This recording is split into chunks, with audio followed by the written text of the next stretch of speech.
하나님의 말씀 봅니다. 출애굽기 6장 1절에서 5절의 말씀까지입니다.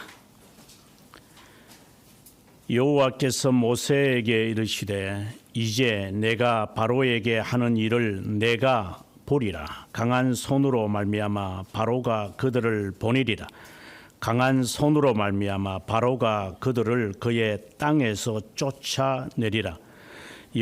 하나님이 모세에게 말씀하여 이르시되 나는 여호와니라. 내가 아브라함과 이삭과 야곱에게 전능의 하나님으로 나타났으나 나의 이름을 여호와로는 그들에게 알리지 아니하였고 가나안 땅 곧 그들이 거류하는 땅을 그들에게 주기로 그들과 언약하였더니 이제 애굽 사람이 종으로 삼은 이스라엘 자손의 신음소리를 내가 듣고 나의 언약을 기억하노라. 아멘. 읽은 말씀 가운데 7절의 말씀을 함께 읽도록 하겠습니다. 너희를 내 백성으로 삼고 나는 너희의 하나님이 되리니 나는 애굽 사람의 무거운 짐 밑에서 너희를 빼낸 너희의 하나님 여호와인 줄 너희가 알지라. 아멘. 새벽마다 제가 욥기 설교를 하면서 욥이 겪은 어느 과정이라도 빼놓으면 안 된다 이렇게 말씀을 드렸습니다. 욥의 이 신앙의 이 과정은 그리스도인들이 반드시 밟아야 하는 필수 과정이지 선택의 과정이 아닙니다. 욥이 하나님에 대하여 찾아가는 이 과정, 그가 하나님을 믿는 사람이고 하나님을 신뢰하는 사람이고 사탄의 농락에 의하면 하나님께서 그를 보호하시기 때문에 그가 하나님을 저주하는 것이 아니다라고 말하거나 하나님께서 우서 땅에 사는 욥을 보았느냐라고 할 정도로 증거할 정도의 인물입니다. 하지만 하나님의 선택된 자이기 때문에 그가 하나님을 만나는 그 과정은 필수 과정입니다. 빼놓으면 안 됩니다. 아가서 설교를 하면서도 제가 했지만 아가서에서 나타난 그 술라미 여인의 그 방황 그리고 순환 이것은 필수입니다. 해도 되고 안 해도 되는 과정이 아닙니다. 성경 한 장은 읽지 않아도 될지 모르겠지만 그들이 겪은 신앙의 과정은 하나도 빼놓으면 안 됩니다.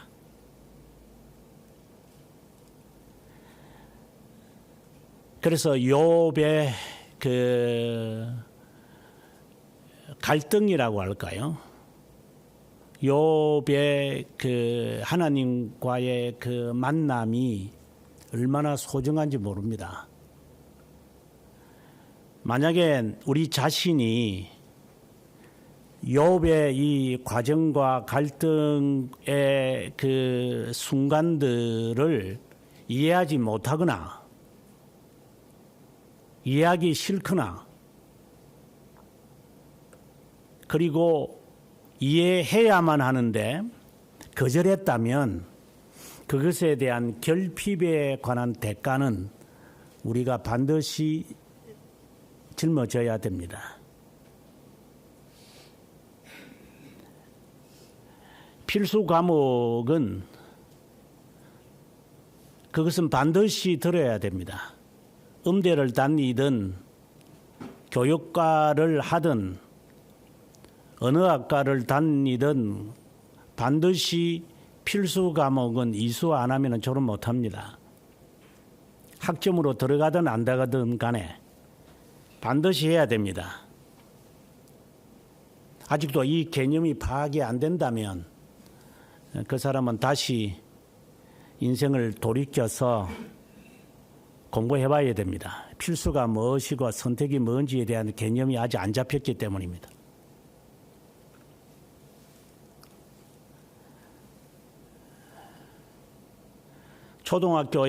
초등학교에서부터 고등학교까지의 공부는 별 상관이 없습니다. 그래서 과정이 없어도 졸업시험으로 그냥 대신합니다. 검정고시와 같은 겁니다. 하지만 대학은 검정고시로 되는 게 아닙니다. 반드시 과정을 밟아야 됩니다. 반드시 필수 과목과 선택 과목을 이행해야 됩니다. 그래서 대학부터 성적이 중요한 겁니다.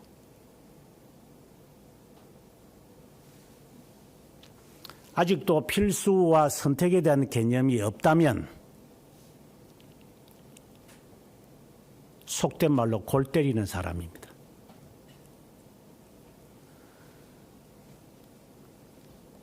요백에서 우리가 보는 필수 과목은 그가 고백을 시작한 것처럼 하나님은 야훼다라는 고백입니다. 그 야훼라는 고백을 욥은 딱 한 번 씁니다. 그 개념이 파악이 안 됩니다. 하지만 정확한 개념의 정의는 몰라도 하나님에 대해서 설명을 하는 사람들이 내용이 잘못됐다는 것은 알고 있습니다.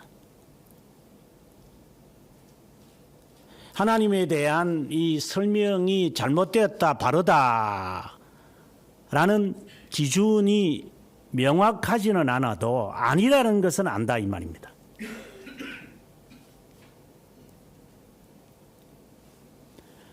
하나님에 대한 바른 개념이 뭐냐는 배우면서 깨달아지는 것이고 하나님에 대한 개념이 아닌 것 같아요.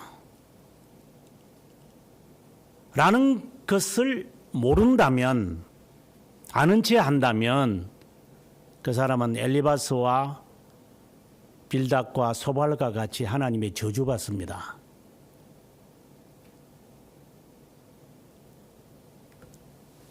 설명을 제대로 못한다 하더라도 이것은 아닌 것은 알아야 한다는 겁니다. 아닌 것을 모른다는 것은 모르기 때문에 배우지 않는다는 것은 그것은 그분에 대해서 믿지 않는 겁니다.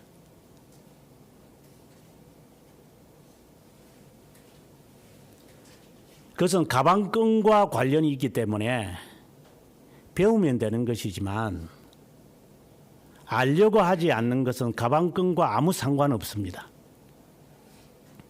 검정고시 쳐서 졸업장을 받는 것과 그 기분으로 대학에 가서 검정고시 치고로 공부한다는 자세가 다른 것과 같다는 말입니다. 대학 과정 이후부터는 대략 대강하는 게 없습니다. 모든 성적이 고등학교까지 성적은 별로 그 중요하지도 않습니다. 그 보지도 않습니다. 이력서에도 쓰지도 않습니다. 하지만 대학은 다릅니다.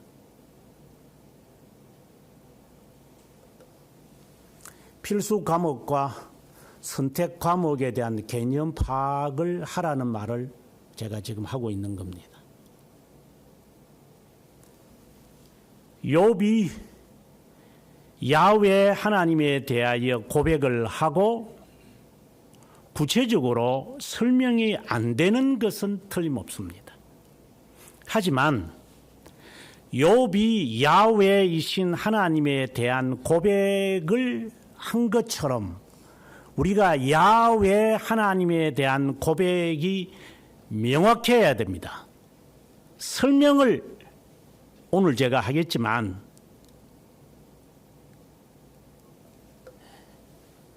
하나님에 대하여 알게 하신다, 알게 될 거다, 알리신다 라는 말씀이 오늘 본문에도 여러 번 등장을 하고 10장 2절, 11장 1절, 7장 17절 이런 다양한 말씀을 통하여 우리들에게 하나님은 이제 오늘의 이 말씀에서부터 이제 전개해 갑니다.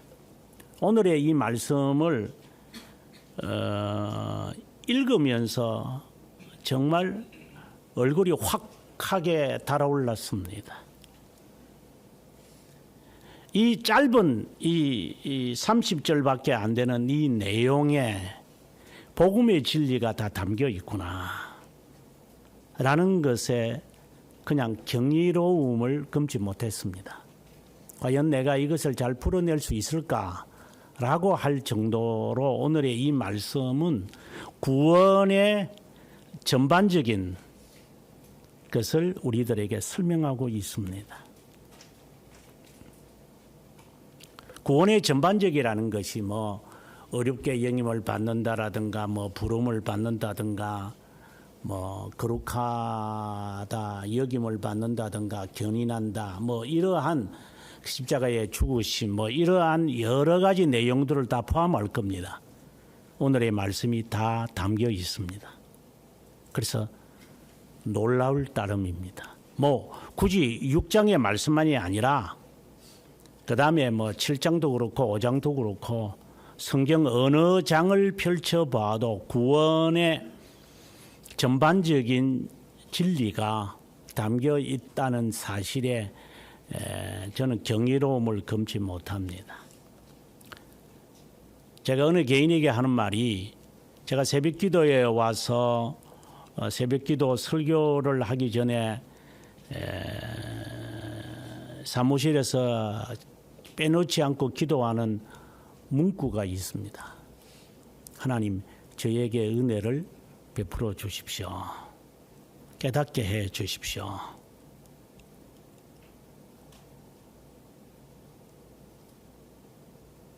내가 받지 않은 것을 줄 수는 없지 않습니까? 지식 전달하는 것을 할 수 있습니다. 누구에게 제가 지지 않기 때문에. 하지만 하나님의 말씀의 선포는 지식의 전달이 아닙니다. 받아야지 줄 수 있는 겁니다. 왜? 스피커이기 때문에. 그래서 짧은 한 40분 동안 이제 오늘 설교할 오늘은 이제 욥기의 말씀이니까 그 말씀을 계속 읽고 묵상하는 가운데 이제 그 말씀의 키워드가 등장하면 그때 마음이 이제 홀가분해집니다. 그래서 그거 받는 것이 매일 새벽에 저에게는 아주 기쁨의 시간입니다. 오늘의 설교도 마찬가지입니다. 내가 받지 않은 것을 여러분에게 줄 수는 없습니다.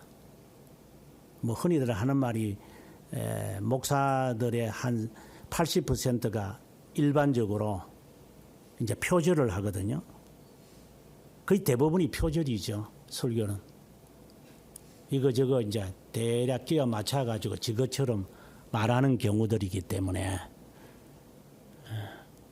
조사 불가능하니까 그렇게 해도 누가 잘 알지 못해서 그런 것일 뿐 실제로 만담이 아니고 강의가 아닌 이상 일반적인 설교는 표절입니다. 특별히 신학생들의 설교는 거의 99%는 표절이죠.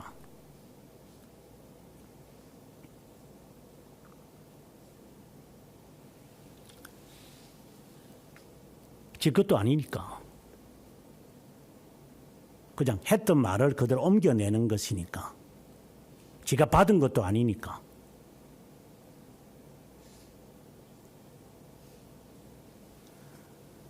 오늘의 이 말씀 안에는 복음의 진리에, 구원의 진리에 전반적인 내용이 포함되어 있습니다. 핵심적인 것은 나는 야훼다라는 말씀입니다. 우리가 잘 알고 있는 6장 3절의 이 말씀에서 내가 아브라함과 이삭과 야곱에게는 전능의 하나님으로 나타났으나 내 이름을 여호와, 야훼인데 야훼로는 그들에게 알리지 아니했다라는 말씀이 핵심적인 구절입니다. 하지만 창세기에서 야훼라고 하는 이 말씀은 160번 정도 나타납니다. 그럼 오늘의 말씀은 문자적으로 보면 아니 족장들에게 안 나타났다고 하셨는데 전능의 하나님으로 나타나셨다는데 그러면 말씀이 이해가 잘 안 되네 이렇게 될 겁니다. 대표적인 게 창세기 4장 10절에 보면 에노스라는 이름이 등장을 하고 비로소 그들이 하나님을 야훼라고 부르게 된다라는 말씀에서부터 시작을 합니다. 이렇게 해서 이제 164번이 창세기에 등장을 합니다. 그런데 오늘 본문에서는 아브라함과 이삭과 야곱에게 전능의 하나님으로 나타났으나 내 이름을 여호와로는 알리지 않았다라는 이 말씀이 참 잘 금세 이해가 안 됩니다. 그리고 난 다음부터 이제 하나님은 자신이 여호와임, 히브리 말로는 야훼고 또 이제 축으로 쓰면 아도나이라고 하지만 이 아도나이라고 하는 것을 이제 하나님은 이 10가지 재앙을 통하여 자신이 여호와임을, 야훼임을 바로에게, 이스라엘 백성들에게 알리십니다. 우리가 지금 보고 있는 이 7장의 이 말씀, 특별히 17절에 보면은 나를 여호와인 줄을 알게 될 것이다 라고 이야기를 합니다. 아주 대표적인 구절의 말씀입니다. 그리고 10장 2절에 보면은 너 자손의 귀에 전하기 위함이고 너희는 내가 여호와인 줄을 알게 될 거다. 바로도 마찬가지입니다. 바로도 여호와인 줄을 너희가 알게 될 것이다. 8장 10절에 보게 되어지면은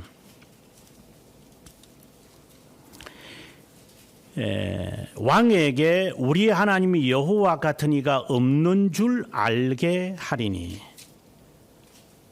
10가지 재앙의 이 과정을 통해 하나님은 내가 여호와인 것을, 야훼인 것을 알게 할 거다.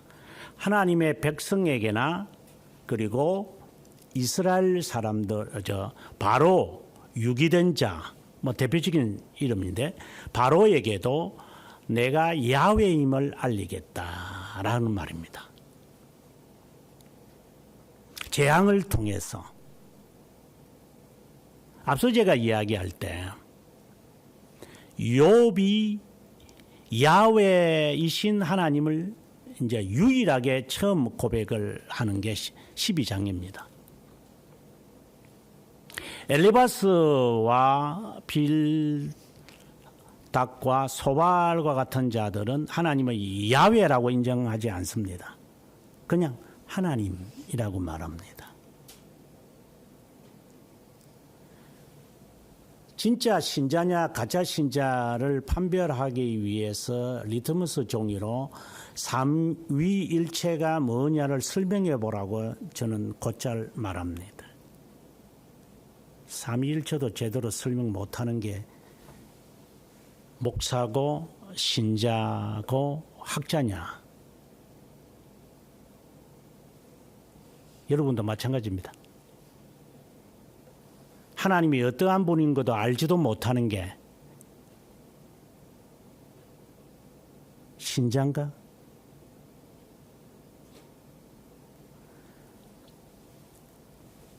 욥은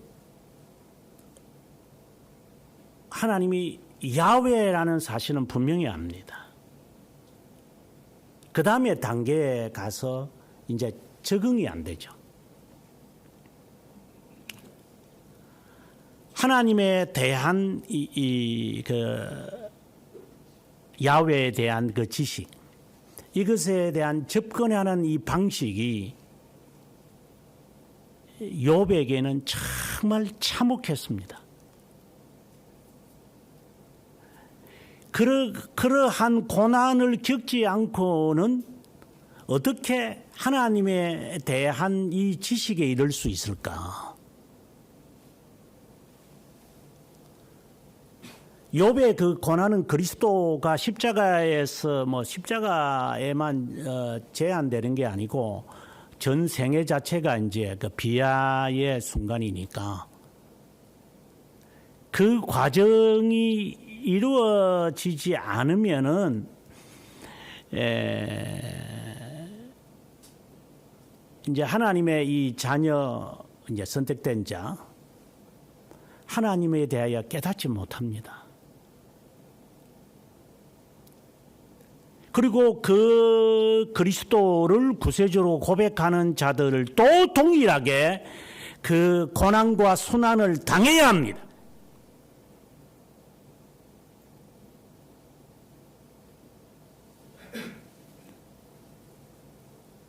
순환 없이, 고난 없이, 죽음 없이 그리스도를 아는 것은 사기입니다.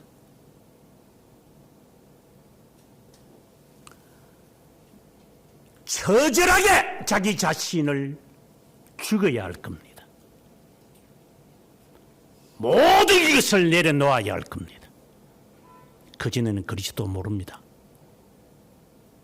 야훼 하나님에 대해서 모른다 이 말입니다. 예외가 없습니다. 반드시 겪어야 합니다. 사기치지 마라.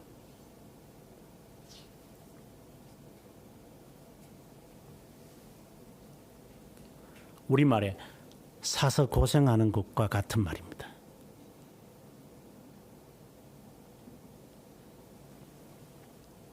종종 이런 말을 했는데 요런 꼬말 때 요런 놈이 있을 때 요런 나이 때 죽음을 경험하지 않아서 인생을 살겠느냐 이 말을 제가 가끔 합니다. 네 인생을 살겠냐?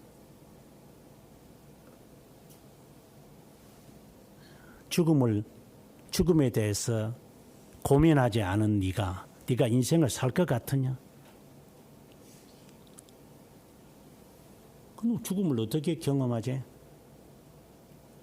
언제든지 경험할 수 있지.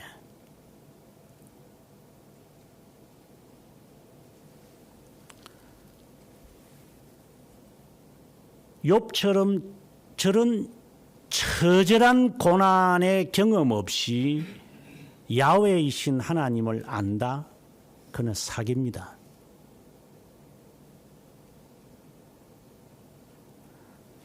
처절하게 공부해왔기 때문에 공부하는 것이 뭔 줄 압니다. 저는 대략 공부하는 놈들이 어떤 놈인지는 거의 분별해냅니다.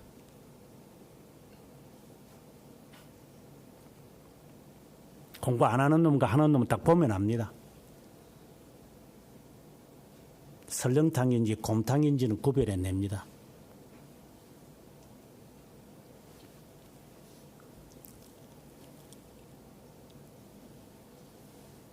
그리스도가 나를 대신해서 고난을 당했기 때문에 우리는 고난을 당하지 않아도 그리스도에 대해서 안다는 것은 사기다 이 말입니다. 그래서 자기를 부인하지 않고 십자가 지지 않는 자는 내게 합당치 않다라고 주님이 말씀합니다. 네 부모나 네 형제나 네 자매나 네 아내나 나보다 더 사랑하는 자에게는 나에게 합당하지 않다라고 했습니다. 이 말 자체에 개념이 없을 겁니다. 주님이 농담하신 겁니까?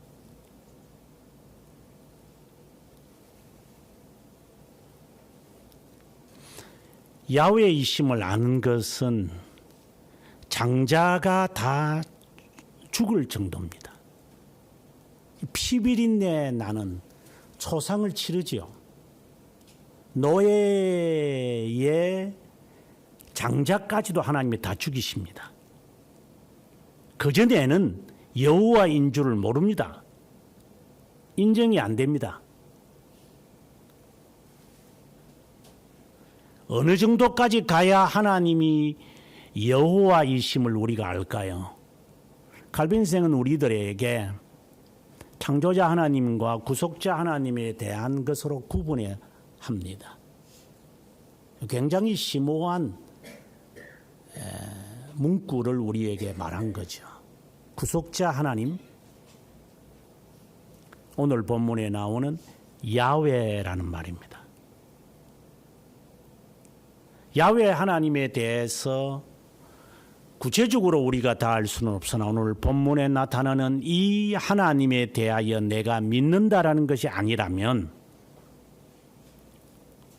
믿는다라는 게 믿어지는 것인지 내가 의지로 믿는 것인지는 잘 모르겠지만 그건 본인의 문제니까, 내가 믿는다면 야훼이신 하나님을 믿는다면 구속자 하나님을 믿는 것이고, 구속자 하나님을 믿는 것은 그리스도를 나의 구세주로 영접하는 것이고, 그분이 나의 죄를 위하여 무시무시하고 끔찍한 죽음을 당하신 분이시라는 것, 하나님이신데 인간이 되셨구나 라고 하는 것이 진정으로 내 심정에 새겨져서 마치 우리의 몸에 이렇게 흔적을 내는 것처럼 새겨서 연예인들이 어깨나 이런데 나는 너를 사랑한다 이런 것을 아무래나 몸에 새기는 타투를 하고 있지만 그 쓸데없는 짓거리는 잘 배워가지고 하고 있지만 그 정도로 새겨야 되죠. 나는 하나님의 것이다 이렇게 인이 찍힌 것처럼 딱 마치 이마에 나는 하나님의 거다, 나는 하나님의 것이다 라고 하는 이것이 분명해지지 않으면 하나님이 야훼이심을 모르는 겁니다. 다른 말로 구원받지 못한다 이 말입니다. 아주 쉽게 말하면 너 지옥 간다 이 말입니다.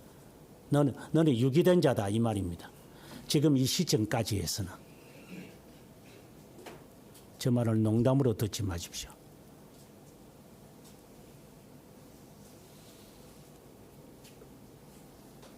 당신이들이 생각하고 있는 내일 내가 무슨 일을 해야 되겠다, 그거 아무 상관없습니다. 그거하고 아무 상관없습니다.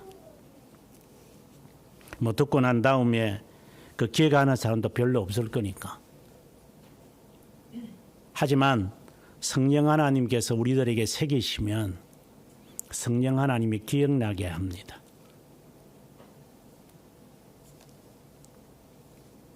마치 오늘의 이 말씀은 욥이 하나님에 대한 그 지식, 구속자 하나님에 대한 지식에 들어가는, 접근해 가는 이러한 모습을 우리들에게 보여준다고 봅니다.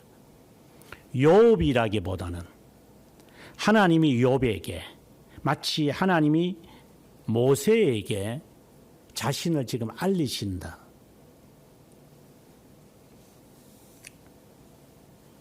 어떻게 하나님이 자신을 알리시는가?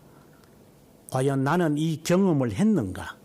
여러분 스스로가 점검하셔야 됩니다. 아니면 당신 신자 아닙니다.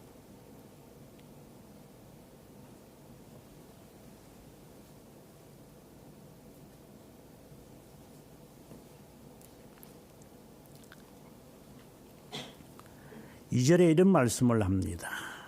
하나님이 모세에게 말씀하시되 나는 야훼다 이렇게 말합니다.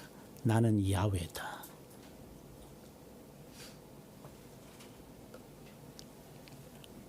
그러면서 덧붙이시기를 3절에 족장들에게는 엘샤다이로 나타났다.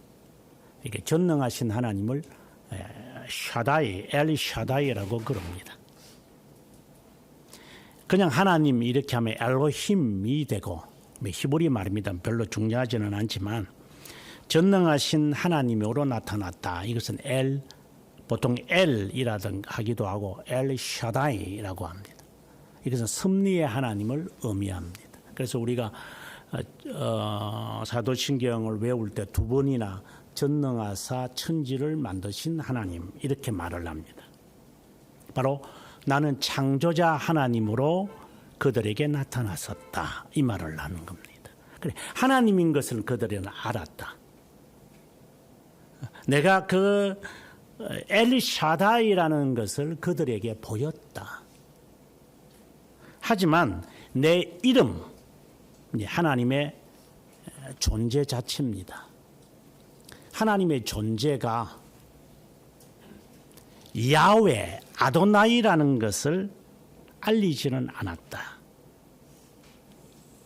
이 말은 앞서 말씀드린 대로 4장 10절 창세기에서 에노스가 태어날 때 그 에노스라는 이름이 이제 죽을 수밖에 없는 인간이라는 뜻이거든요. 죽을 수밖에 없는 인간이 태어나서 비로소 인간들이 죽을 수밖에 없는 인간이 이제 하나님을 향하여 야훼라고 불렀다. 이렇게 이제 말하는 거죠. 하나님이 알리셨어요. 그런데 왜 이름을 그들이 불렀잖아요. 아브라함도 상소리 나무 밑에서 여호와의 이름을 불러요. 하나님, 여호와 이름을 불러요. 그런데 왜 이름을 밝히지 않았다라고 하는 것인가? 이것은 언약과 관련이 되어 있는 겁니다. 야훼라는 이름을 쓰지요, 우리가. 야훼. 하지만 그 야훼라는 이름의 뜻이 무엇인지는 하나님이 알게 되지 않았다. 다른 말로 실제의 삶에 있어서 여호와시구나는 그들이 몰랐다 이 말입니다. 실제의 삶 속에서 이것은 하나님이 계시하지 않았다라고 하는 말이에요. 하나님을 안 믿는다는 것이 아니라 내가 아도나이다, 야훼이다. 나는 스스로 있는 자다. 다른 말로 나는 영원한 하나님이다. 제가 여러분들에게 늘 하는 말이지만 당신들이 새로운 게 오기 전까지는 영원의 하나님에 대한 개념을 가지지 못했을 거다. 제가 단호하게 이야기합니다. 영원하신 하나님이라는 이 개념조차도 명확하게 갖지 않았을 것이다. 그것과 같은 겁니다. 하나님을 믿었죠. 영원하신 하나님을 믿었죠. 그런데 영원의 하나님에 대한 개념이 달랐을 것이다. 이 말입니다.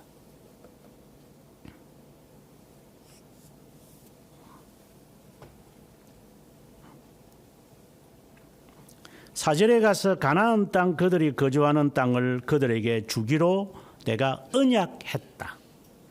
그러니까 전능하신 하나님으로 내가 약속한 것이 있었다. 이것이 이제 실천이 이루어졌죠. 그래서 내 이름을 야훼로 그들에게 알리지는 않았다 이 말입니다. 이건 이제 실현되어지가는 순간이니까. 그래서 체험이 되지 않으면 아도나이에 대한 이 고백이 아직 미성숙한 겁니다. 이제 지식으로는 알죠. 하나님 어떤 분이다. 그러나 실제 삶에 있어서 아도나이라는 것이 고백이 되어져야 됩니다. 이 고백은 마치 도마의 고백과 비슷합니다. 나의 하나님, 나의 주님. 부활의 주님을 실제로 이렇게 눈으로 보니까 그는 고백하게 되어집니다. 그냥 이념적으로 알고 있는 하나님, 뭐 제가 말하는 대로 안 되면 삼위일체 하나님. 근데 실제의 삼위 하나님의 그 동질하심을 삶 속에서 체험하는 순간 막 전율이 일어나고 부들부들 떨면서 다시는 내가 하나님을 불순종하지 않겠습니다. 저를 죽이십시오, 하나님. 이러한 고백이 실제 삶에서 경험했을 때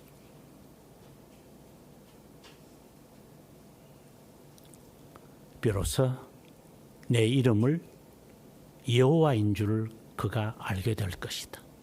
이제 그렇게 되려면 죽어야 됩니다.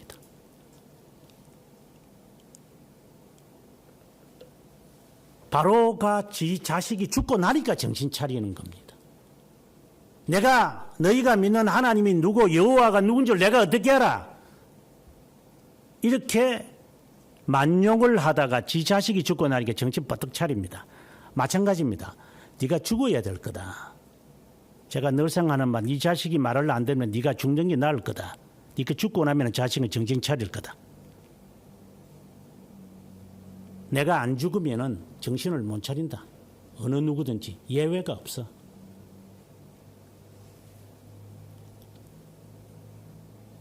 죽어야 됩니다.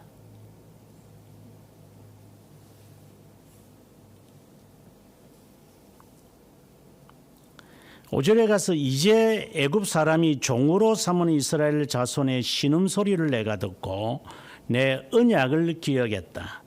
언약을 했는데 이제 내가 그것을 기억한다. 이게 인간적 표현이죠. 이것은 우리에게 기억시키시는 거죠. 내가 너희 조상에게 가나안 땅을 주기로 내가 약속을 했는데 이제 내가 그 약속을 이행할 거다. 430년이 지난 겁니다. 지나긴 세월입니다.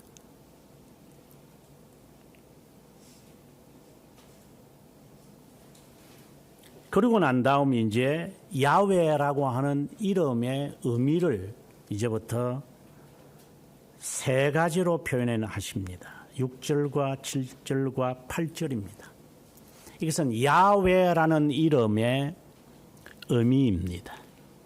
우리말에는 자세하게 나타나 있지는 않습니다만은 분석할 수 있는 한 분석해 보아야 됩니다. 6절에 보게 되어지면은 세 단어가 우리에게 관심을 갖게 합니다. 첫 번째, 너희를 빼내서, 두 번째, 건지며, 세 번째, 속량할 것이다. 누가? 내가. 나는 야훼다. 빼낸다. 이게 영어의 표현이 그냥 bring about 이라는 말입니다. 이게 드러내게 할 거다. 내가 믿는 하나님이 어떤 하나님인지 너에게 내가 실제로 보여주마. 예를 든다면 간증하는 사람들과 비슷하다고 보면 됩니다. 제가 중3 때 제가 복막염을 앓았다고 했습니다. 그런데 수술해 보니까 명장이었습니다. 그것과 같은 겁니다.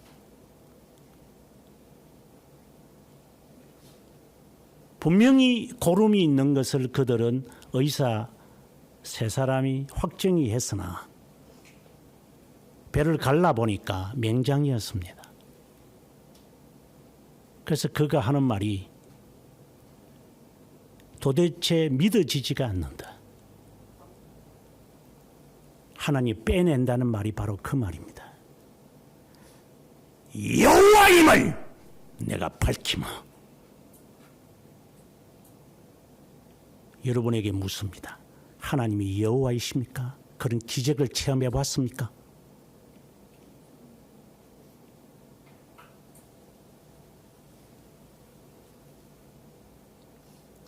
하나님이 여호와임을 내가 삶 속에서 경험해 봤습니까? 하나님이 빼낸다는 말이 그 말입니다. 내가 하나님임을 내가 보여주마. 왜? 그들이 말을 안 들을 거니까. 10가지 재앙을 통하여 하나하나 거듭나게 해서 모든 재산을 다 앗아갑니다. 하나님. 네 꿈도, 네 건강도, 네 재산도 모든 것을 하나님이 다 앗아갑니다. 욥처럼. 그전에는 하나님이 야훼인 줄 모를 겁니다.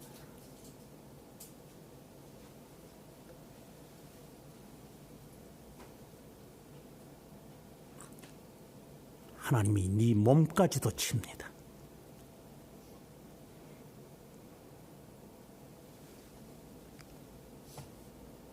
난 주님을 위해서 뭐 드린 게 별로 없다. 꼴값 들지 마라.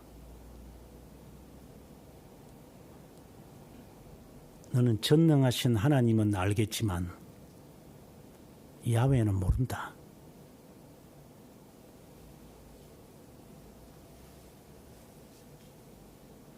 동시에 6절에서 분명하게 말하는 것은 나라고 하는 단어입니다. 나는 여호와다. 나는 빼낸다. 나는 건진다. 나는 속량할 거다. 본래 이제 여기는 히브리어에는 이제 아이라고 하는 말이 이제 1인칭이 아주 강하게 나타납니다. 나는 야훼다. 나는 너희를 무거운 짐에서 드러나게 할 거다. 나는 권능의 팔로 너희를 속량할 거다. 구속할 거다. 이거는 구원의 과정에 나타나는 새 하나님의 행위입니다. 하나님이심을 우리에게 증명해냅니다. 하나님. 그리고 딜리버합니다. 건져냅니다. 죄에서부터 건져냅니다. 근데 이 과정은 필수라고 했습니다. 하나님이 막 두려울 때가 있습니다. 그래서 하나님이 임재를 구체적으로는 모릅니다. 그러나 뭔가가 지금 나를 이끌고 있다는 사실은 압니다. 그리고 딜리버 하십니다. 구원해낸다는 겁니다. 여기에서 이쪽으로 옮겨버립니다. 너 그 속에서 나와야 된다. 딜리버 해버립니다. 그리고 리딤합니다. 속량합니다. 심판받는 데서부터 너 빨리 나가라. 그래서 빼냅니다. 하나님. 누가? 야훼가. 이것이 첫 번째 하나님이 야훼이심을 나타내는 모습입니다. 이걸 우리가 다 경험해야만 합니다. 그걸 할 수가 있는가? 하나님의 선택된 자가 아니면. 근데 나는 선택된 자인데 이런 경험 아직 못했어. 그렇다면 그걸 한번 뭐 저도 모르겠습니다.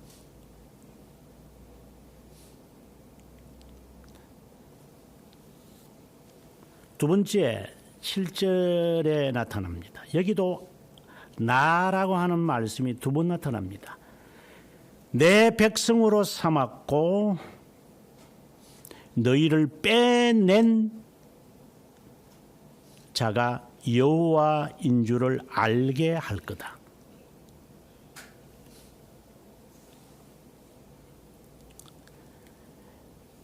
소유입니다. 7절에 그래서 내가 이게 여기서 이제 삼는다는 이 말의 양자됨, 귤이 이제 교류와 관련해지면 양자됨입니다. 그러니까 너를 죄에서부터 건져내고, 그러니까 유기된 자들로부터 너를 하나님의 자녀로 하나님이 딜리버해 버립니다. 너는 거기에 속하지 않았어. 너는 그 무리에서 있어서는 안 돼. 건져냅니다. 딜리버해 버립니다. 그리고 죄에 대한 이 통곡이 반드시 겪어야 됩니다. 죄에 대한 이 문제가 통렬하게, 이거는 그 로만 카톨릭이 하는 거하고는 좀 다른 표현인데, 죄에 대한 이 공포와 이 두려움이 어쩌질 못해야 합니다.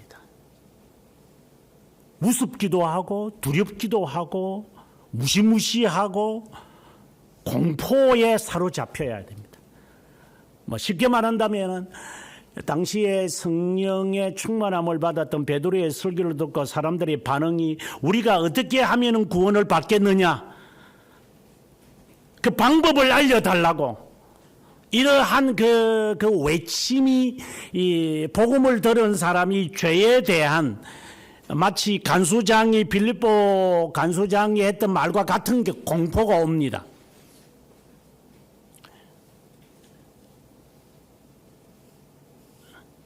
이 죄에 대한 이 공포로부터 리디임되기 위해서 이 속죄함을 받는 것을 말하죠.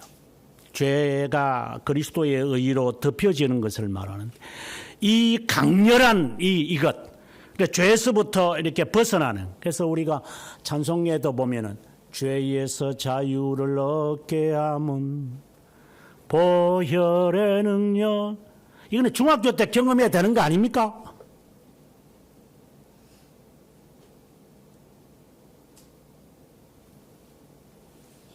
초등학교 5학년 때 경험해야 되는 거 아닙니까? 이거는.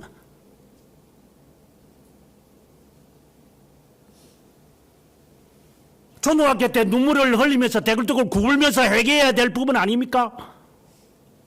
중간에 예수 믿은 사람들은 조금 예외가 되겠지만, 그러나 지금까지 예수 믿으면서 이렇게 죄에 대한 공포 속에서 소름이 끼치고 보면 이런 것을 경험하지 않았다? 야훼 하나님의 함부로 말할 수 있습니까? 신음하며 근심하고 식음을 전폐하면서 이 문제에 대해서 내가 어떻게 해야 되는지, 피곤하면은 직장도 쉬고 교회도 쉬고 기도 생활도 쉬고 이렇게 하는 놈들하고 비교가 됩니까?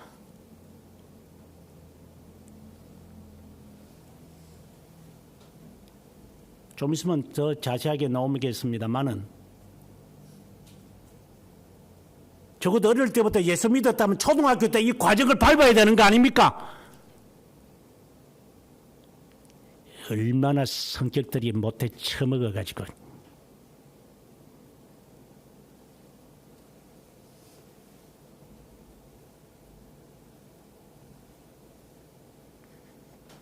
죄에 대한 공포도 못 느끼고 있어요.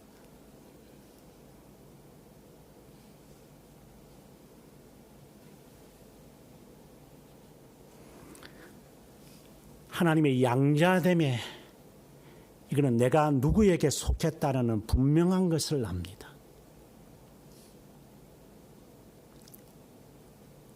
여자여, 내가 아버지 집에 있어야 할 것을 모르시겠습니까? 아직 때가 이르지 않았는데 당신이 뭔데 기적을 행하라고 합니까? 가나안의 혼인잔치에서 그때 주님은 여자라고 말합니다.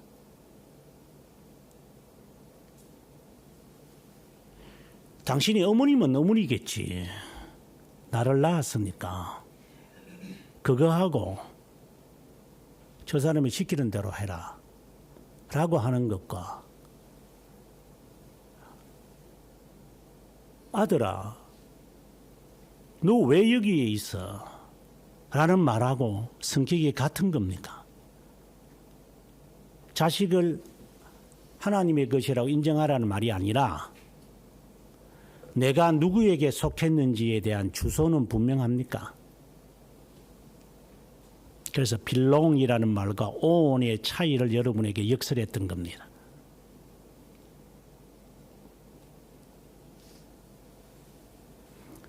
내가 너를 양자로 삼았다.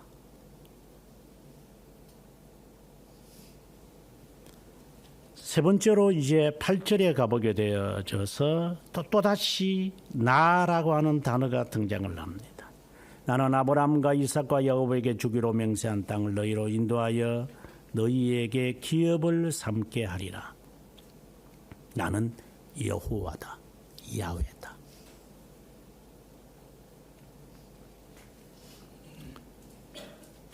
이것은 하나님의 약속 성취를 말합니다. 정말 귀찮게 제가 말을 하지만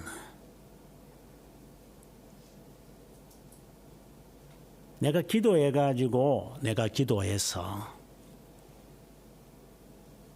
하나님이 응답을 하지 않으면 예수 믿지 마라. 이 말을 제가 챌린저로 하곤 했다. 그래서 기도 응답이 되는지 안 되는지를 나는 녹음을 해놨다가 안 이루어지면 저는 예수 안 믿습니다. 아주 당돌하게 저는 해봤습니다. 여러분 그런 챌린지 해볼 수 있겠습니까? 약속을 성취하시는 하나님을 경험해 봤습니까?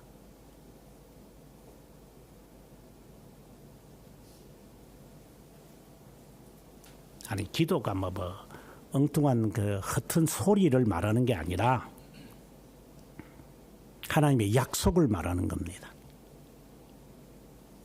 엄숙한 서원을 말하는 겁니다. 나중에 하나님이 맹세를 이제 하시게 되겠지만 하나님이 능한 팔을 들어서 하나님이 맹세합니다. 이제 그 하나님의 맹세가 있어요. 그 약속. 내가 반드시 이 땅을 너와 너 후손에게 줄 것이다 하는 그 약속, 언약. 그것을 받아봤느냐 이 말입니다.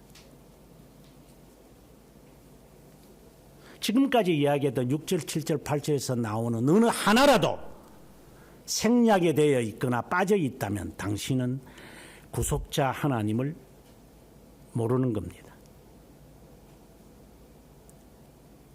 단적으로 말하면 당신은 예수 안 믿습니다. 그래서 행함이 따라오지 않는 겁니다.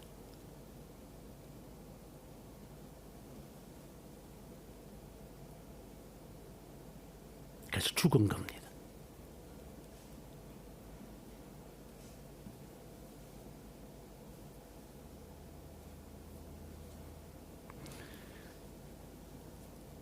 아도나이에 관한 이야기를 이제 사람들에게 선포합니다. 모세가. 그 9절에 보면 전했다. 근데 그들의 반응입니다. 오늘의 말하고 비슷하다고 생각해요. 제가 여러분들에게 말합니다. 그럼 여러분들 반응이 나옵니다. 거의 같은 반응들이 나올 겁니다. 두 가지를 말합니다. 마음이 상하고 가혹한 노역 때문에 피곤해요. 목사님 사는 것 정말 팍팍하게 삽니다. 정말 좀 좋은 말 좀 하세요. 좀 좋은 말, 듣기 좋은 말. 내 피곤합니다. 목사님이 먹여 살릴 겁니까? 아마 그런 반응을 할 겁니다.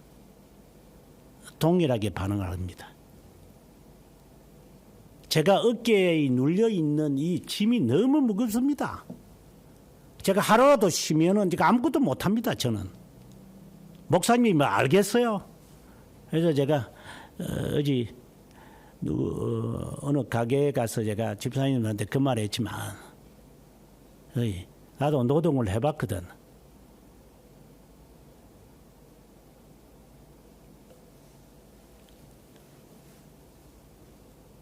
누구 못지않게 고생을 했거든.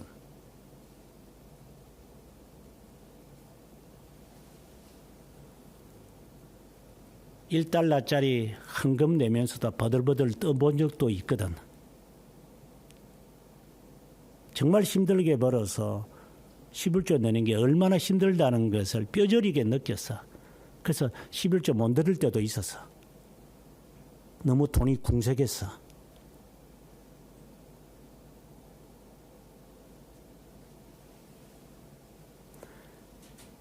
심지어 이런 말까지도 했는데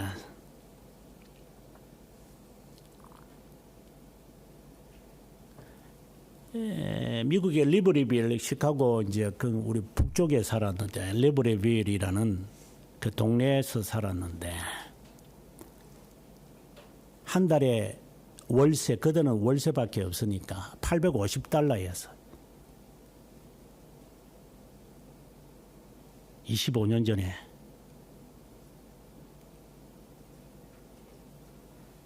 $850. 그럼 지금 우리나라 돈을 하면 200만 원 될 거야.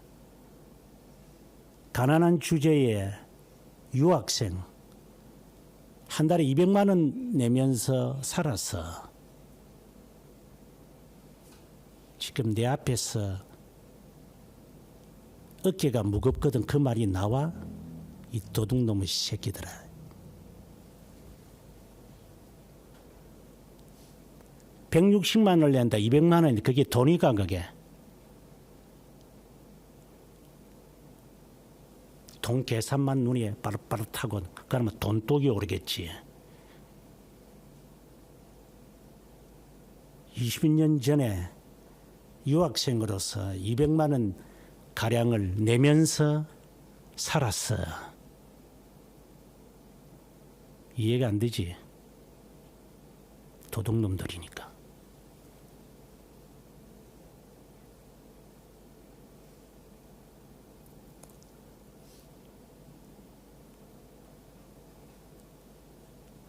돈독이 오르는 애한테 이 말이 먹히겠습니까? 그래서 이들이 거부하는 겁니다. 우리 너무 힘들어. 모세야, 좀 제발 놔둬라 그냥 우리. 내가 이대로 살게 그냥. 이 사는 것도 힘든데 어딜 또 가자는, 또 나그네 생활하라고. 나중에 돌로 쳐 죽이려고 그랬어요. 사람들이.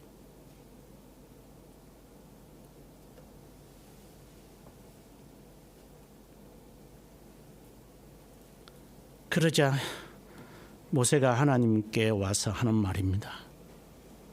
하나님, 이스라엘 자손도 내 말을 안 듣는데 제가 바로에게 가서 하나님의 말을 한다고 해서 그들이 알아듣겠습니까? 저는 입이 둔한 자입니다. 라고 말합니다. 모세의 말은 충분히 일리가 있습니다. 말귀를 못 알아듣습니다. 다 지하는 일 다 힘듭니다. 세상에 힘 안 드는 일이 있겠다. 다 힘듭니다. 그래서 소도 사야 하고 장가도 가야 하고 시집도 가야 하고 그리고 농가 밭을 내가 매야 되는데 언제 앉아가지고 태만하게 앉아가지고 예배를 드린다고? 다 그럴 거다. 내가 지금 아파서 죽을 시경이다. 그래서 내가 좀 쉬어야 된다. 그 다음에 내가 정신 차리면 모르겠지만 그렇게 안 할 사람이 있을까? 우리한테. 내 분명히 선언하지만 당신은 구원받지 못할 겁니다. 왜? 구속자 하나님을 경험하지 않았기 때문에.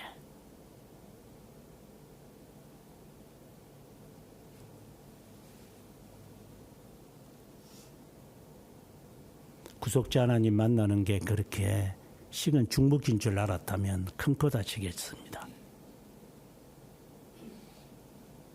그렇지 않으면 루트가 잘못 깨달은 거고.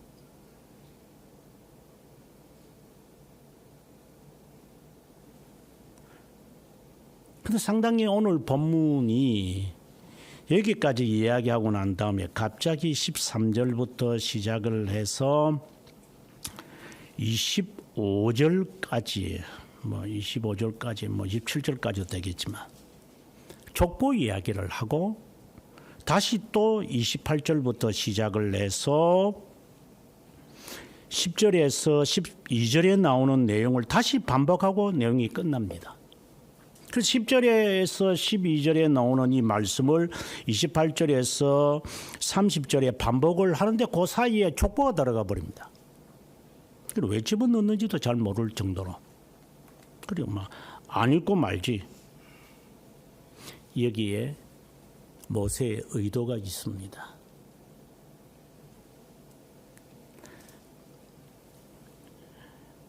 야훼의 말을 사람이 안 들을 겁니다. 이게 분명합니다. 복음의 진리를 듣는 사람이 없습니다. 있다면 그게 상당히 희귀한 일입니다. 그래서 이 모세는 나는 입이 둔하니까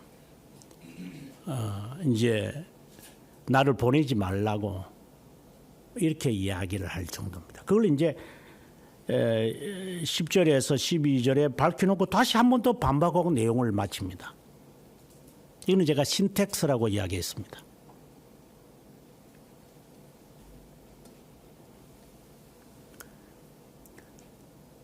모세가 우리들에게 힌트를 줍니다.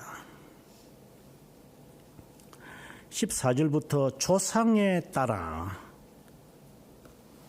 집의 어른은 이러하다.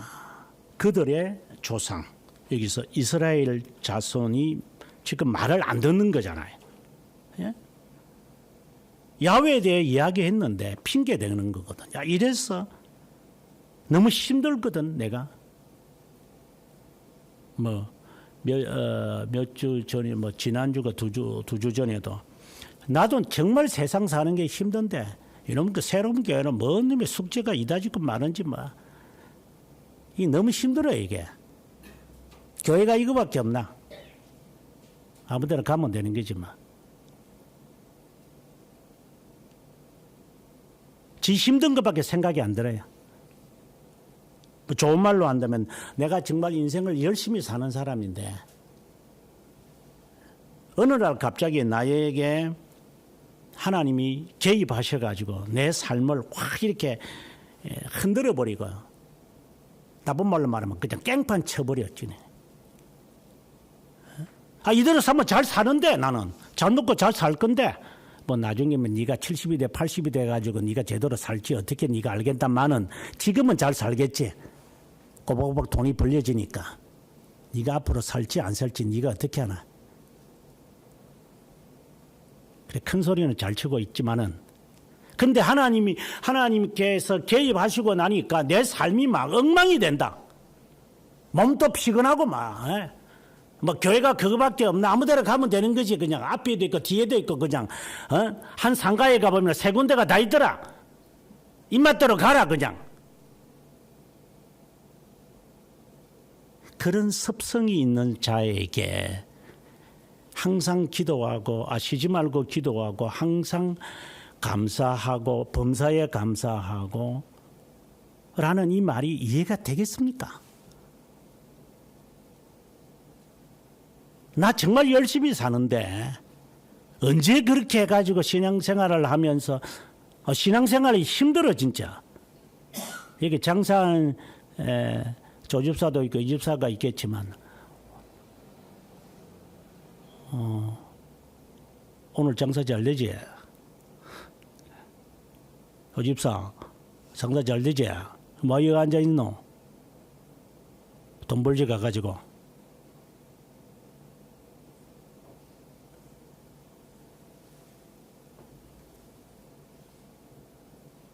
주일날 장수하면 2배 된다는데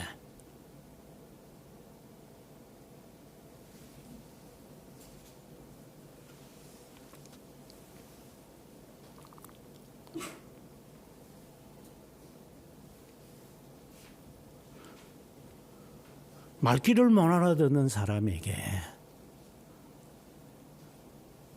야훼에 대한 이야기를 해본들 못 알아들을 것이 아닌가. 그것을 2번 반복하며 사이에 족보를 집어넣습니다. 그들이 조상들이 어떻는가를 내가 말하마. 그러면서 르우벤, 시므온, 레위 14, 15, 16절에 하나씩 이름을 거론합니다. 하나같이 우리가 지난주에 봤지만 창세기 49장에서 야곱이 저주를 내린 자들입니다. 르우벤 너는 비라의 침대, 아버지의 침대, 그러니까 비라와 함께 그랬으니까 너는 장자명분 잊어버렸어. 시므온과 레위는 네 성격이 참 더러워. 그래서 사람들에게 우리를 살인마로 취급받도록 했어. 그래서 그들에게서부터 다 스킵해서 유다에게까지 하나님의 홀이 가게 되는 이야기를 지난주에 했습니다. 오늘 그 이야기 다시 반복합니다. 그들의 조상이 어땠다는 것을 지금 다시 언급합니다. 그러고 난 다음에 16절에 가서 레위의 아들이 있는데 쭉 내려가다가 20절에 가서 레위의 아들 가운데 그 아모람이 있는데 아모람의 아들 2명이 있는데 아론과 모세라고 했습니다.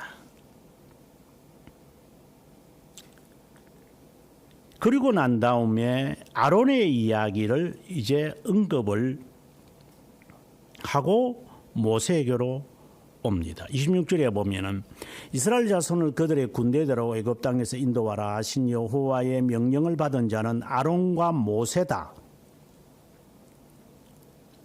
이 말은 인간적으로 바라보게 될 때 르우벤 자녀도 하나님이 지도자로 택하지 않습니다. 시므온도 마찬가지입니다. 레위에게 와서 아론과 모세를 통해서 이스라엘을 출애굽시킵니다.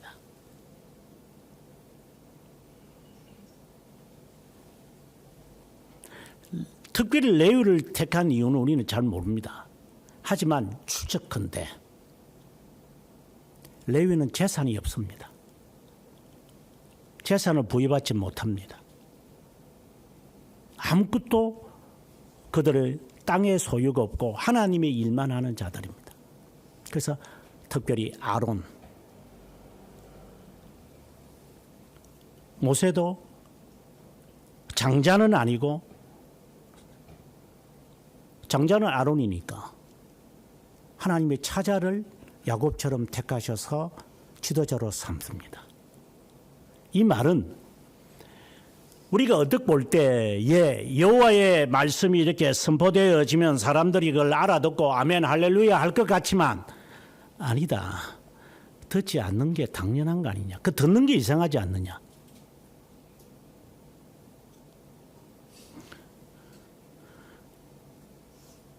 뭐 직접적인 신뢰는 아니지만 여러분들이 제 말을 듣는 게 이상한 거 아닙니까? 하나님의 말씀을 따라 사는 게 이상한 거 아닙니까? 왜요? 하나님의 자녀가 하나님의 말씀을 따라 사는 것은 지극히 당연하지만 하나님의 자녀가 아닌 자가 하나님의 말씀을 따르게 돼 있을까? 그게 좀 이상하지 않습니까? 그것을 지금 하나님은 모세를 통하여 전하는 겁니다. 너희들의 조상이 이렇다. 장자도 택하지 않고 차자도 택하지 않는다. 저주받은 자들이다. 하지만 나는 너희를 택한다. 너희 두 사람. 너희에게는 재산도 없다. 오로지 하나님께만 있는 자들이다. 쉽게 말해서 가난병이다. 개천에서 용나는 거다. 없는 자를 택하여 있는 자를 부끄럽게 하고 지식이 있는 자를 택하여 지식이 있는 자를 부끄럽게 하시는 것이 하나님의 능력이다. 내가 무슨 재능을 가지고 하나님께 드려진다는 그 착각 속에 빠지지만 하나님은 내 재능 아무 소용이 없다. 네가 기타 친다고 해서 앞에 서서 찬양 부를 거가 착각 속에 빠지고 있어. 네가 헌신하니까 하나님께서 기쁘시게 받으셔가지고 너에게 복을 주신 것 같냐?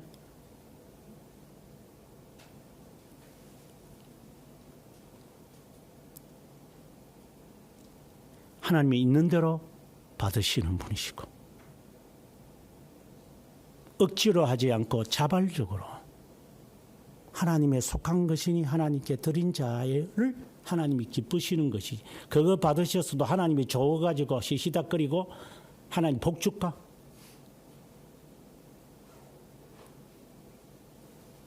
인간의 틀을 하나님은 무너뜨리시고 다른 방법으로 택하시는 게 하나님의 방식입니다.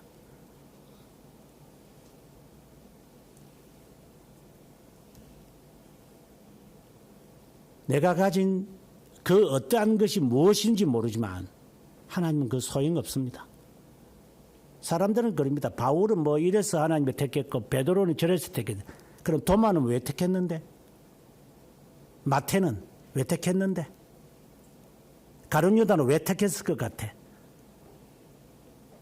물론 유기된 자지만 벌써 그 발상 자체가 머릿속에 텅 비은 것들이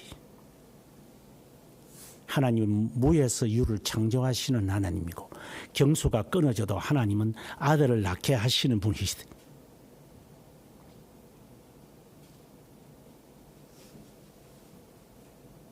너에게서 어떠한 것도 가지지 않는다.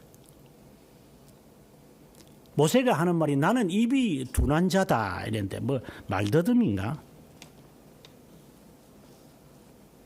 고린도후서 10장 10절에 사도 바울이 이런 말을 합니다. 그들의 말이 그의 편지들은 무게가 있고 힘이 있으나 그의 몸으로 대할 때는 약하고 그런 말도 시원하지 않다. 여기서 시원하지 않다.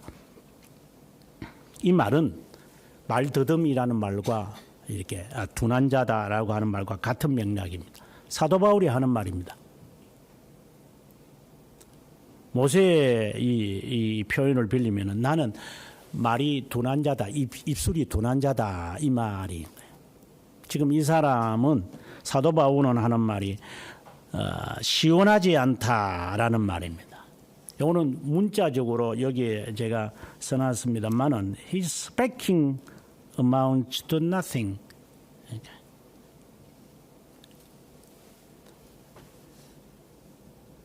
이제 누가 이렇게 말을 하면 질문을 던지면 즉각적으로 대답을 못하. 몰라서 대답을 안 하는 애가 아니고 그건 무지한 것을 말하는 게 아니라 너 왜 밥 먹냐 이라니까 배고파서 밥 먹는다고. 참 기가 차서. 네가 개 돼지가 배고파서 밥 먹고 그럼 먹고 싶으면 그러면 항상 먹나? 자고 싶어서 자고 안 자고 싶으면 안 자나? 그건 개 돼지지 그거는. 그 사람이가 자지 말아야 할 때 자야 할 때를 계산해서 사람이 자고 일어나고 하는 거지. 안 먹고 싶다고 해서 안 먹나? 먹어야 되니까.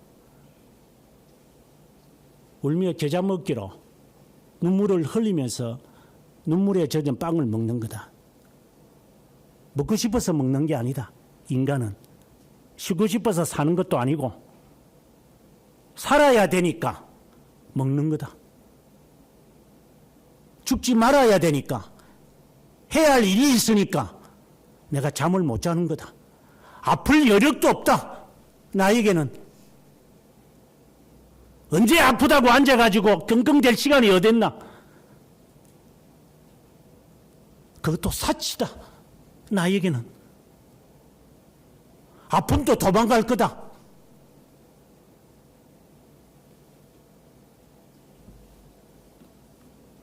개나 돼지 새끼인가 이게? 본능대로 움직이고.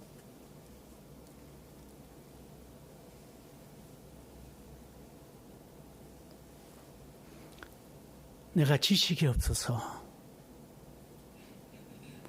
말을 못하는 게 아니라 히브리서 11장에 보면은 모세는 모든 학문이 능한 자라고 했어요. 그러니까 몰라서 대답을 못하고 하는 게 아니에요. 입이 둔한 게 아니에요.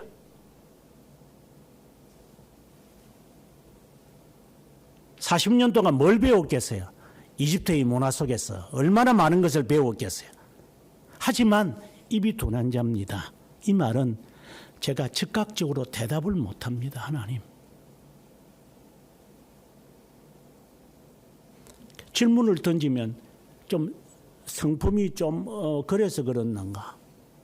바로 대답이 잘 안 나옵니다. 지식이 없어서가 아닙니다.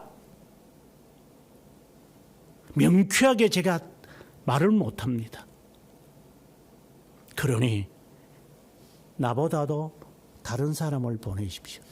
가기 싫다는 의미도 있겠지만 그것보다는 하나님, 저는 입이 둔한 자입니다. 말을 이렇게 명쾌하게 못하니 그렇게 하는 사람을 보내십시오. 겸양을 말하는 겁니다. 그때 주님은 3장에서 너 오른손을 너 가슴에 품어라. 한센병이 있는 것을 보여주고 지팡이를 던져서 기적을 이렇게 하시는 걸 보여줬는데 또다시 말을 하거든 지금. 그래서 주님이 이제 족보까지 끄집어냅니다. 네 족보가 뭐 그렇게 대단할 것 같으냐? 그리고 사람들이 말을 들을 것 같으냐? 들을 자에게 내가 보내겠느냐? 에스겔에게 하신 말씀입니다. 그들이 말을 안 들을 거다. 그들은 대리석과 같은 자들이니까 마음이 강팍해 있다. 하지만 하나님이 하실 거다. 너 배후에는 하나님이 있다. 그냥 말하는 대로 하면 된다. 대답이 즉각적으로 안 나오겠지만 하나님이 하실 거다. 중학교 때 제가 목회자가 되어야 되겠다 하는 것에 대한 소명감을 받았습니다. 그때 당시에 저는 말더듬이었다고 했습니다. 저희 아버님이 돌아가시고 난 다음이지만 저를 보고 은성아 천천히 생각을 하고 빨리 말하려고 하지 않으면 좋겠다. 왜 말을 빨리 하려고 그러냐. 제가 초등학교 5학년 때부터 중학교 3학년 5년을 저는 말더듬으로 지냈습니다. 그리고 소명을 받고 난 다음에 하나님께 기도하면서 이랬습니다. 하나님, 제 말부터 고쳐야 되겠습니다. 이게 목사가 그때는 목사인지 뭔지 잘 개념도 없었지만 이게 말을 하면은 그냥 가슴이 두근두근두근 하고 얼굴이 벌개지고 다리를 벌벌벌 떨면서 한마디 한마디 해야 되고 그것도 그거지만 아는 게 별로 없어가지고 이게 뭘 내가 책을 많이 읽나 누구 공구벌레처럼 아는 게 아나 뭘 아는 것도 별로 없고 똑똑하지도 못하고 85명 수업 시간에 가보면은 그 한 반 정도밖에 안 되는 이런 중간띵인데 제가 무엇이 되겠다고 목사가 되가 뭐 하겠느냐. 제 스스로에게 던졌던 질문입니다. 근데 제가 목사가 된다고 하나님이 이거는 제 스스로에게 사기를 치는 것 같습니다. 제가 변화되기 전에 어려울 것 같습니다.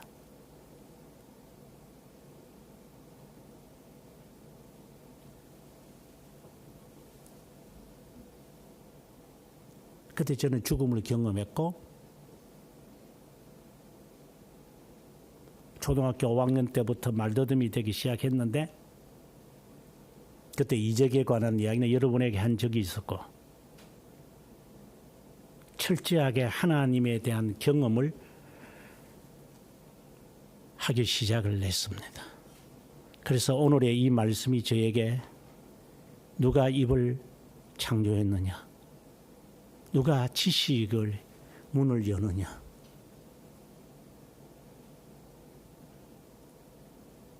그때 죽음을 경험하면서 마음에 떠올랐습니다. 내가 하는 것이 아니냐.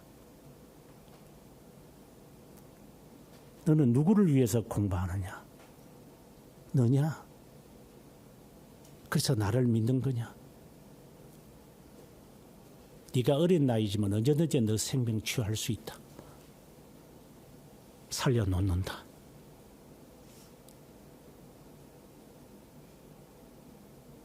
그때 하나님께 기도하면서 하나님, 저는 이제부터 변합니다. 과거에 내 자신이 아닙니다. 모든 것을 뜯어 고칠 겁니다. 뭐 그렇다고 해서 제가 거룩하게 지낸 것은 아닙니다. 마음을 그렇게 먹었다 이 말입니다. 정말 열심히 하겠습니다.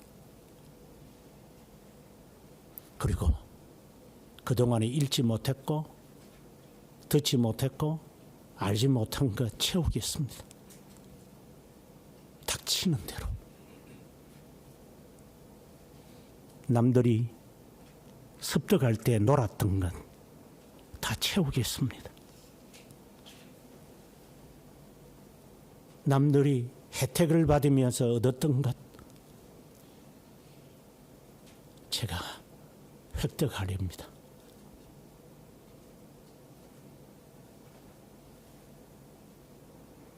마치 하나님께서 누가 입을 창조했느냐,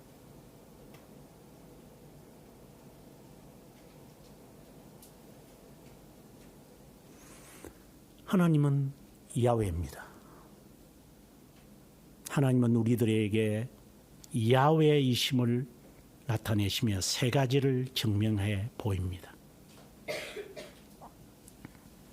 나는 야훼다. 나는 너를 내 백성으로 삼는다.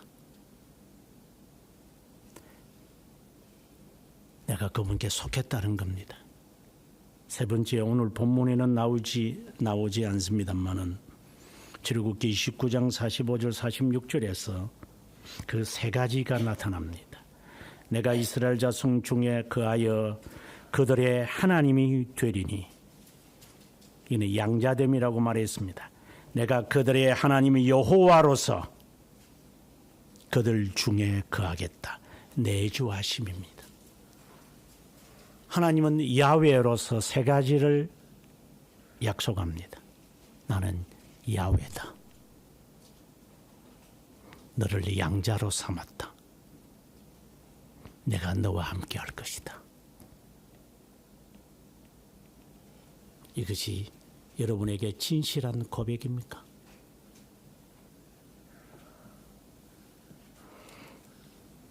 하나님은 나에게 증명해 보입니다. 이 일을 위해서 내가 너를 빼낼 거다. 그리고 너를 구원해낼 거다. 그리고 너를 속죄할 거다.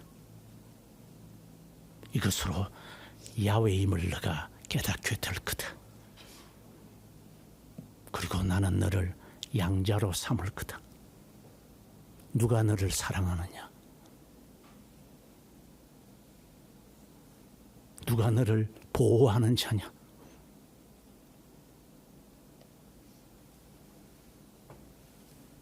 내가 너와 함께 할 거다.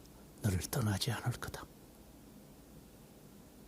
모세가 죽으면서 신명기 31편에서 특별히 8절에 나는 여호와 하나님이다. 내가 너와 함께하마. 너보다 먼저가 있으마. 내가 너를 버리지 않겠다. 너는 무서워하지 마라. 너는 두려워하지 마라. 이러한 말씀들이 마음에 새겨져 있습니까? 없다면 당신의 야훼는 아닙니다. 그냥 하나님으로 만족하세요. 그냥 잘 먹고 잘 살다가 그냥 지옥 가세요. 잘 먹고 잘 살다가 지옥 가라 이 말입니다.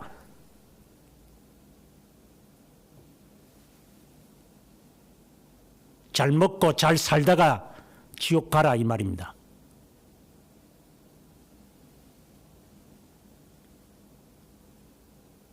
하나님이 나의 야훼시라면 내가 하나님께 속했고 그분이 나를 영원히 보호하실 분이고 그리고 그분이 내 안에 계신다. You ask me how I know him. He lives in my heart. 그분이 내 마음에 계신다. 누구도 부인하지 못한다. 내 처지는 이렇게 몰상식한 자처럼 보이지만 내 안에 주님이 계신다. 내 주인은 주님이다. 그분이 허락할 때까지 나는 기다리고 노력하고 애쓰고 수고할 것이다. 이것이 하나님이 나는 야훼다. 내가 이것을 너에게 알게 할 거다. 영원 불변의 야훼이신 하나님,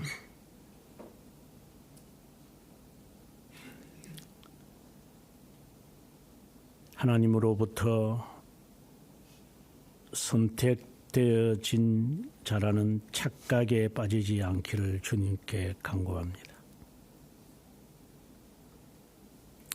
3년간 훈련을 받았어도 여차하면 언제든지 본래의 본능으로 돌아가는 자가 되지 않기를 주님께 간구합니다. 무리에게서부터 나와서 소돔과 고모라에서 몰락하는 자가 아니기 위해 재산과 모든 것을 내버려 두고 급히 도망쳐 나왔던 롯처럼 가난과 비참과 빈궁이 나의 친구로 여겨질 정도이지만 다투는 자와 큰 집에 살면서 먹고 배부르는 것이 아니라 차라리 가난한 자로 그리스도인의 자유를 가지며 살아가는 길을 택하는 현명한 자가 되기를 주님께 간구합니다. 지금은 보이지 않는 것 같아 멀고 먼 시간처럼 보이고 희미하게 보이며 눈의 시력이 어두워 뚜렷하지는 않지만 주님께서 나와 만났던 곳으로 가자 하였던 야곱의 일생처럼 홀로 광야에 가서 혼자 살면서라도 하나님 외에 놀라운 교제를 경험했던 야곱처럼 모두 잃어버리고 고난을 상실하고 권리까지 내어주면서 바로의 궁전에서 떠났던 모세가 다시금 원수의 집안으로 주의 말씀을 따라 살려 하였을 때의 그의 심정은 얼마나 괴로웠을까. 40년이라는 기나긴 세월을 지난 뒤 하나님은 그를 다시 부르셔서 가야 할 길을 인도하신 하나님, 40년의 침묵을 깨시며 모세를 부르신 그 하나님, 주여, 우리가 알지 못한 신을 섬기는 것도 아니고 경험하지 못하는 잡신을 따르는 것도 아닐진데 욥처럼 친구들의 비난 속에서도 야훼의 신 하나님을 바라보면서 내 심정에 계시는 그 하나님, 그러기에 열심히 살아야 하고 열심히 일해야 하고 열심히 부지런히 오늘의 일에 최선을 다해야 하는 자임을 압니다. 주여, 내일은 당신께 속하 있음을 압니다. 당신은 야훼이시기 때문입니다. 야훼의 신 하나님 예수 그리스도의 이름으로 간절히 기도드립니다. 아멘.